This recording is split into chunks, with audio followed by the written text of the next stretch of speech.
नमस्कार, जौहर झारखंड देख रहे हैं आप। मैं हूं शुभी मिश्रा आपके साथ। चलिए करते हैं बुलेटिन की शुरुआत। जमशेदपुर के साक्षी गोल चक्कर में लगे सीएम हेमंत सोरेन के पोस्टर फाड़ने पर जेएमएम कार्यकर्ताओं का गुस्सा फूट पड़ा है। पोस्टर फाड़ने की खबर मिलते ही जेएमएम कार्यकर्ताओं का हुजूम साक्षी पहुंचा और विरोधियों की साजिश करार देते हुए जमकर नारेबाजी की है। जेएमएम ने आरोप लगाया कि मुख्यमंत्री हेमंत सोरेन की बढ़ती लोकप्रियता से विपक्षी दलों में खलबली मच गई है और इसीलिए पोस्टर फाड़ने जैसी ओछी हरकत की जा रही है। जेएमएम ने पोस्टर फाड़ने वाले असामाजिक तत्वों की जल्द गिरफ्तारी की मांग की है।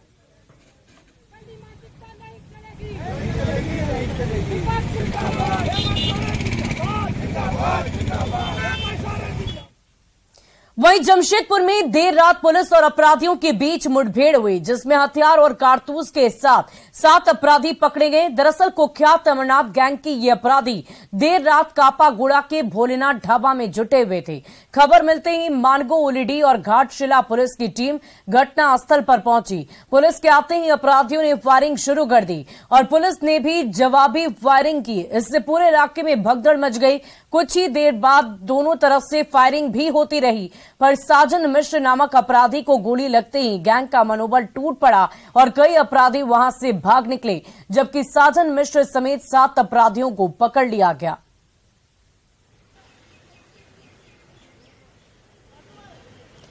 खबर दुमका से, जहां गैंगवार में मारे गए गैंगस्टर अमरनाथ सिंह के शव को पोस्टमार्टम कराकर परिवार वालों को सौंप दिया गया है।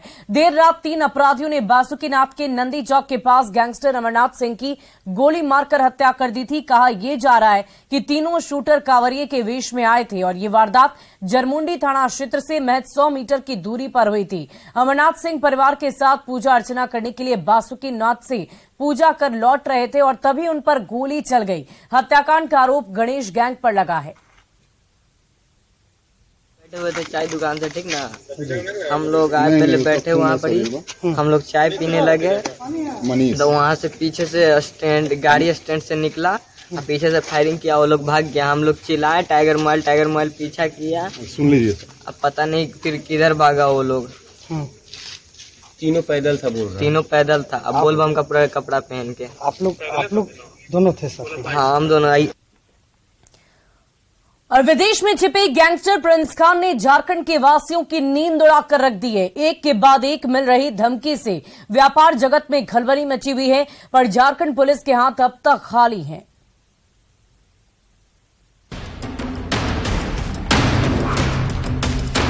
हेलो, मैं प्रिंस खान बोल रहा हूँ। तुमने बिजनेस में बहुत माल कमा लिया है। चुपचाप 1 करोड़ रुपए इस पते पर पहुँचा दो, वरना तुम ज्यादा दिन जिंदा नहीं रह पाओगे। जुर्म की दुनिया में अपना सिक्का जमा चुके गैंगस्टर ने राज्य भर में उत्पात मचा दिया है। नाम है प्रिंस खान, जो पहले तो गोली चलवाते हैं, बाद में व्हाट्सएप के माध्यम से एक धमकी भरा रंगदारी का मैसेज ड्रॉप करते हैं। अगर उनके शूटर ने वसूली नहीं किया तो वहीं पर इंसान को मौत के घाट उतार देते हैं। बता दें कि सिलसिला जो है वो 1.5 साल से जारी है, जहाँ झारखंड में आतंक बहुत ज्यादा बढ़ गया है। फिलहाल प्रिंस खान के खिलाफ 39 मामला जो है वो दर्ज किया गया है, जिनमें से इक्का दुक्का परिवार को पुलिस प्रशासन जो है सुरक्षा प्रदान कर पाती है। वही अन्य परिवार अपने घर छोड़कर पूरी तरीके से परिवार लेकर भाग चुके हैं। जी हाँ, 7 समंदर पार यूएई में छिपे बैठे कोयलांचल के कुख्यात गैंगस्टर प्रिंस खान ने झारखंड के व्यवसायियों की नींद हराम करके रख दी है।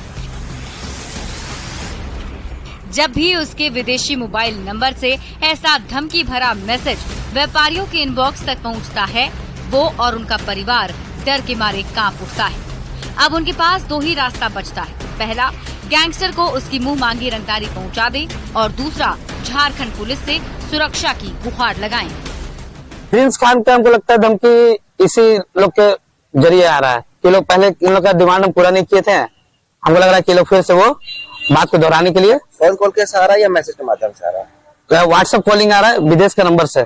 उसमें मेरे पास पहले मैसेज आया, फिर कॉलिंग आया, अब रिकॉर्डिंग भी मेरे पास भेजा गया। क्या चीज का मांग है? पैसे का। गैंगस्टर प्रिंस खान पर हत्या, फायरिंग और रंगदारी के 39 से ज्यादा केस दर्ज हैं। जब पुलिस का दबाव बढ़ा तो वो झारखंड से सैकड़ों किलोमीटर दूर यूएई में जाकर छिप गया। पर उसने व्यवसायियों को डराना धमकाना नहीं छोड़ा। वो विदेशी मोबाइल नंबर से व्हाट्सएप पर सबसे पहले धमकी भरा मैसेज भेजता है, रंगदारी के रूप में मोटी रकम मांगता है। पीड़ित पुलिस के पास पहुंचा तो उसकी जिंदगी खतरे में पड़ जाती है, क्योंकि इस गैंगस्टर के शार्प शूटर झारखंड के चप्पे चप्पे में फैले हुए हैं।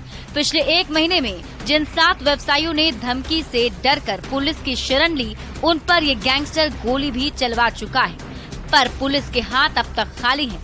ऐसे में बिगड़ते लॉ एंड ऑर्डर पर सवाल उठने लगे हैं। विदेश में प्रिंस खान विदेश में बैठा है और वहाँ से जेलों में फोन कर रहा है, अपने गुर्गों को कह रहा है कि तुम वहाँ जाके गोली मारो, वहाँ गोली चलाओ, वहाँ फिरौती मांग रहा है। तो अब तो कांग्रेस के लोग भी कह रहे हैं कि चाहे कुछ भी हो, विधि व्यवस्था सुधरे। और इसलिए जिसका काम था कि जो अपराधियों को पकड़ना, तो वो ना काम करके बल्कि वो पूरी की पूरी पुलिस महकमा अधिकांश जो राज्य में वसूली में लोग लगे। और वसूली तो अपराधी से हो सकता है, सज्जन पुरुष से तो नहीं हो सकता है। इस कारण से राज्य में लगातार अपराध बढ़ रहा है। विदेश में बैठकर झारखंड में खौफ का साम्राज्य चला रहे गैंगस्टर प्रिंस खान पर इंटरपोल ने रेड और ब्लू कॉर्नर नोटिस जारी कर रखा है। यूएई पुलिस के साथ साथ नेशनल सिक्योरिटी काउंसिल से भी गैंगस्टर की गिरफ्तारी के लिए मदद मांगी गई है। झारखंड पुलिस भी गैंगस्टर के गुर्गों की धरपकड़ के लिए हाथ पांव मार रही है।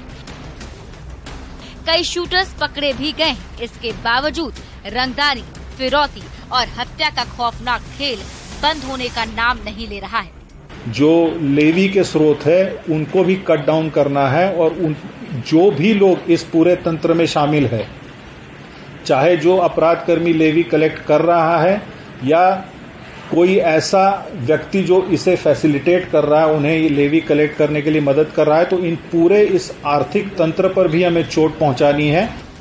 यूएई में छिपा गैंगस्टर प्रिंस खान झारखंड के व्यवसायियों के लिए बड़ी मुसीबत बना हुआ है। वो सैकड़ों किलोमीटर दूर से व्यवसायियों को तो धमकाता ही है, वीडियो जारी करके झारखंड पुलिस को भी चुनौती देता रहता है। फिलहाल अन्य गैंगस्टर्स पूरे झारखंड भर में एक्टिव है, जो कि जेल के अंदर होने के बावजूद राज्य भर में गोलीकांड वारदात को लगातार अंजाम दे रहे हैं। हाल ये है कि खुद प्रिंस खान गैंगस्टर ने पुलिस प्रशासन को वीडियो के माध्यम से खुली मुठभेड़ का चुनौती दे दिया है। फिर भी पुलिस के हाथ अब तक खाली है। अब देखा जाए कि लोगों को तो ये गैंगस्टर निशाना बना रहे हैं, लेकिन पुलिस प्रशासन कब इन गैंगस्टर्स पर निशाना साध पाएगी, ये वाकई में देखने वाली बात होगी। कैमरामैन संत के साथ रूपाली त्रिपाठी, न्यूज़ 18 रांची। और झारखंड के पूर्व मुख्यमंत्री रघुवर दास ने प्रदेश में बिगड़ती कानून व्यवस्था पर गंभीर चिंता व्यक्त की है। न्यूज़ 18 संवाददाता रूपाली त्रिपाठी से खास बातचीत में उन्होंने कहा कि विदेश में बैठा गैंगस्टर झारखंड की जनता को डरा रहा है। आए दिन मर्डर और छिनतई की जा रही है, पर झारखंड की सरकार और झारखंड की पुलिस कुछ भी नहीं कर पा रही। राज्य भर में भय का माहौल है। जो गैंगस्टर्स हैं उन्होंने राज्य में उत्पात मचा रखा है। कहीं पुलिसिंग की कमी तो कहीं कंट्रोलिंग की कमी। हमारे साथ राज्य के पूर्व मुख्यमंत्री रघुवर दास मौजूद है, जो बताएंगे कि कहां पर कार्यकाल में फर्क देखा जा रहा है, किस तरीके से जो पुलिसिंग है राज्य में कहां कमी आ रही है। 1 महीने के अंदर जो झारखंड में सरकार के संरक्षण में जो पल पोस रहे हैं संगठित अपराध गिरोह, उन्होंने 7 बड़ी बड़ी घटना की। और खास करके झारखंड के जो औद्योगिक क्षेत्र है, चाहे वो रांची हो, जमशेदपुर हो, धनबाद हो। अब धनबाद में बासेपुर का जो प्रिंस खान का ग्रुप है, वो दुबई में रहकर भी और वीडियो बनाकर प्रशासन को चुनौती देने का काम। हमने देखा समाचार पत्र में जमशेदपुर के संगठित गिरोह के द्वारा बाबा धाम में गए हुए बासुकीनाथ में उसकी हत्या हुई। कल हम लोग ने देखा, कल परसों एक राजनीतिक दल के नेता सुभाष मुंडा का भी दिन दिहाड़े उनके कार्यालय में हत्या हुई। यानी हम कह सकते हैं कि इस राज्य में अराजकता की स्थिति आ गई है। और अपने राज्य में झारखंड की जनता, चाहे वो व्यापारी हो, प्रोफेसर हो, डॉक्टर हो, इंजीनियर हो, पत्रकार हो, अपने आप को अब असुरक्षित महसूस कर रहे हैं। और कहीं न कहीं ये निष्क्रिय सरकार, निकम्मी सरकार, अक्षम मुख्यमंत्री की अक्षमता को प्रदर्शित करता है। आप भी सीएम रहे हैं, अभी भी एक नए सीएम चुने गए, पूरे राज्य को चला रहे 3.5 साल हो गया है। ठोस अगर सीएम टू सीएम बात करेंगे तो कमी कहाँ रह रही है? कोई कॉन्क्रीट चीजों पर अगर आए, क्योंकि प्रशासन विभाग पर ये टाल दिया जाता है, सीएम की ओर से कमी कहाँ है? नहीं, देखिए, हमने भी 5 साल सरकार चलाई और आप जनता से आप स्वयं पूछे, अपने मुंह से अपनी बातें नहीं कहनी चाहिए। 5 वर्ष में हमने कानून की व्यवस्था को सुदृढ़ रखी थी। किसी उग्रवादी अपराधी की हिम्मत नहीं होती थी, चाहे भू माफियाओं की। वर्तमान सरकार में ये सरकार माफिया, वो भी संगठित माफिया के द्वारा, इस सरकार का टोटल ध्यान जो हमारा प्राकृतिक संसाधन है झारखंड की, चाहे वो पत्थर हो, चाहे वो बालू हो, चाहे कोयला हो, तो सारा पुलिस तंत्र अवैध कारोबार में, जिसमें चाहे वो राज्य के नेता हो सत्तारूढ़ दल के, चाहे जिला के सत्तारूढ़ दल के नेता हो, सारा प्रशासन उसी काम में। और ये वसूली, ये सरकार उगाही और वसूली की सरकार। मुख्यमंत्री हेमंत सोरेन ने अपनी तरफ से प्रशासन को एक अल्टीमेटम दे दिया है कि उन्हें फ्री हैंड दिया गया है, जल्द से जल्द अपराध पर वो काबू पा सके। वहीं रघुबर दास ने अपनी सीधी बात बताई कि किस तरीके से राज्य में कानून व्यवस्था अभी भी बिल्कुल भी सतर्क नहीं है। कैमरामैन संत के साथ रूपाली त्रिपाठी, न्यूज 18 रांची। और चलिए बढ़ते अगली खबर की ओर। झारखंड में बिगड़ते लॉ एंड ऑर्डर को लेकर विपक्षी दल आजसू के साथ साथ सरकार की सहयोगी कांग्रेस ने भी गंभीर सवाल उठाए। अंदर राजधानी के अंदर की घटना देख लो, मणिपुर की तरह घटना कल गिरिडीह में घटी है। कुछ दिन पहले मनोहरपुर घटना को उठा के आप देख लीजिए तो आपको अपने यहाँ पर रोज कहीं ना कहीं मणिपुर नजर आएगा। मैं किसी घटना का ये नहीं करता कि वो घटना के एकदम निंदा करते हैं हम, और उस पर दल से ऊपर उठकर कहीं ना कहीं उस पर पहल करनी चाहिए। कहीं कहीं जो अपराधी इतना मन बढ़ गया आज के डेट में कि वो बिल्कुल डरे हुए नहीं है, उन लोगों को चुन के देखना होगा कि ऐसे ऐसे कौन से अपराधी हैं और उनको उस तरह से कार्रवाई करने की जरूरत है, क्योंकि कुछ चंद लोगों और वैसे खतरनाक अपराधियों की वजह से हमारे सरकार भी बदनाम हो रहा है और झारखंड की भी बदनामी हो रही है। ये बस विपक्ष का मुद्दा नहीं है, ये सत्ता में बैठे हुए विधायकों का भी मुद्दा है कि राज्य में लॉ एंड ऑर्डर बने रहे, और सीएम साहब ने संज्ञान लिया है तभी तो इतनी बड़ी कार्रवाई हुई है। 80 लाख रुपया एक तरफ पुलिस ने पकड़ा है, दूसरी तरफ एटीएस ने 50 लाख रुपया पकड़ा है। ये हमारा लॉ एंड ऑर्डर अच्छा है। अब कोई घटना घटा है तो इसकी मुख्यमंत्री जी जांच कर रहे हैं, पूरी टीम जांच कर रही है, और इतना यकीन मानिए कि दोषी बख्शा नहीं जाएगा। जो हत्याएं हुई है गलत है, हत्या हत्या होता है, क्राइम होता है। ऐसा नहीं कि सरकार ने हत्या करा दिया। अगर क्या मामला है, किसने किया, ये देखने की आवश्यकता है। और झारखंड विधानसभा के मानसून सत्र के पहले दिन ही सत्ता पक्ष और विपक्ष के बीच जोरदार तनातनी हो गई। विपक्ष ने विधि व्यवस्था पर सवाल उठाए तो सत्ता पक्ष ने मणिपुर को लेकर जोरदार पलटवार कर दिया।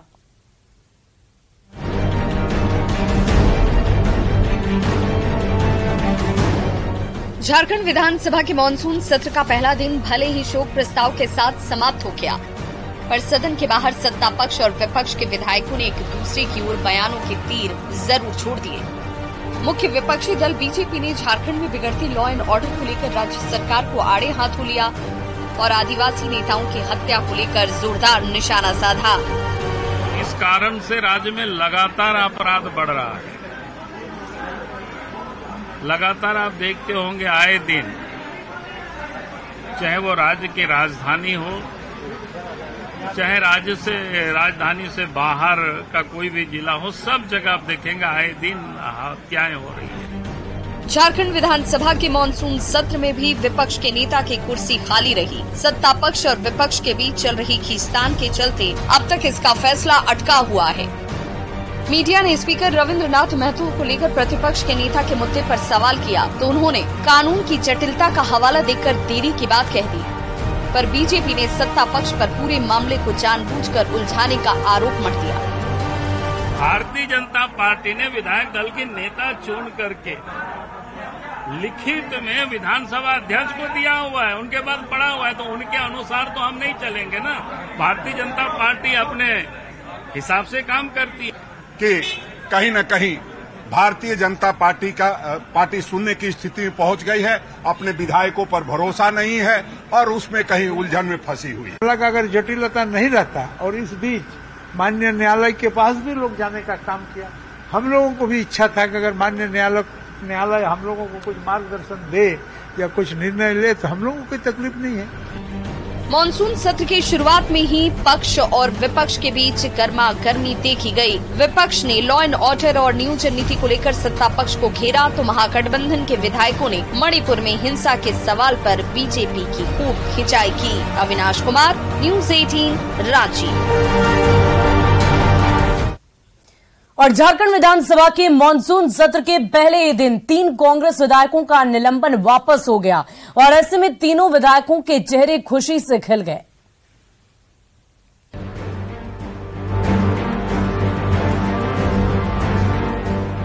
झारखंड विधानसभा का मॉनसून सत्र 3 सस्पेंड कांग्रेस विधायकों के लिए खुशियों की सौगात लेकर आया है। लंबी कानूनी लड़ाई, छापे पर छापे, आरोप प्रत्यारोप और दिल्ली से लेकर रांची तक की भागदौड़ के बाद आखिरकार कांग्रेस आलाकमान ने कांग्रेस विधायक इरफान अंसारी, राजेश कच्छप और नमन विक्सल कोंगाड़ी का निलंबन वापस ले लिया। जाहिर है तीनों कांग्रेस विधायकों के चेहरे खुशी से खिल गए।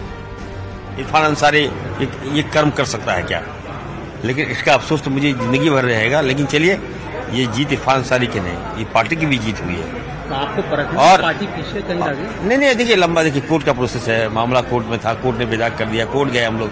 ये मामला कोर्ट का था ना, पार्टी का नहीं था। जब कोर्ट ने ही विदाग हमें कर दिया तो पार्टी ने भी विदाग कर दिया। एक बुरा सपना के रूप में उसको छोड़ रहे हैं और सवेरा है एक उत्साह और स्फूर्ति के साथ में निकलना है। आने वाला दिन में पार्टी का जो दिशा निर्देश होगा, निश्चित तौर से दुगुना जोश और दुगुना उमंग के साथ में इसमें काम करूंगा। पार्टी ने हमें निलंबन मुक्त भी किया है और निश्चित तौर से इस घटना से हमारा मनोबल बढ़ा है, कार्यकर्ताओं का मनोबल बढ़ा है और क्षेत्र में उत्साह भी है। हावड़ा में 30 जुलाई 2022 को इन तीनों कांग्रेस विधायकों को 49 लाख रुपए कैश के साथ पकड़ा गया था। उस समय हावड़ा कैश कांड की गूंज पूरे देश में सुनाई दी। रांची के अरगोड़ा थाने में तीनों विधायकों पर 0 FIR भी दर्ज कराया गया। कांग्रेस आलाकमान ने उसी समय तीनों विधायकों को निलंबित कर दिया, पर वाकये के करीब 1 साल बाद कांग्रेस विधायक दल की अनुशंसा पर कांग्रेस अध्यक्ष मल्लिकार्जुन खड़गे ने तीनों विधायकों का निलंबन वापस ले लिया।